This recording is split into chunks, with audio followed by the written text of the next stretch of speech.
kinontempt nyo Madam- na, dinetain nyo na yung tao for due process. Sir, asaan ang explanation ng due process ninyo doon? Tinanong kita kanina, sino ang appointing authority? Yusek ng ASEC. Anong sagot mo? Secretary. Hindi mo alam. Kita, sumagot. Camera.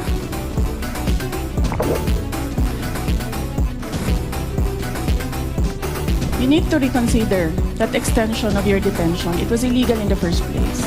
You asked the president why he accepted the resignation. Do not ask due process. I think the proper remedy is for you to go to the court. Do you really want to show the Filipino people kung anong kaalaman ninyo sa batas?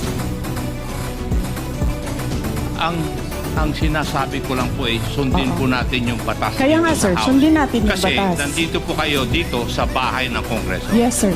Sundin natin yung batas. Why will you penalize, punish Yusek Lopez for an act of the president?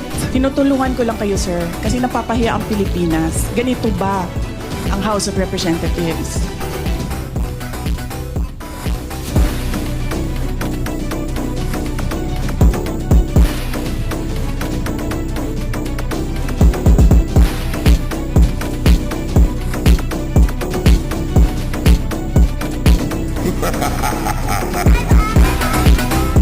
Kita, sumagot.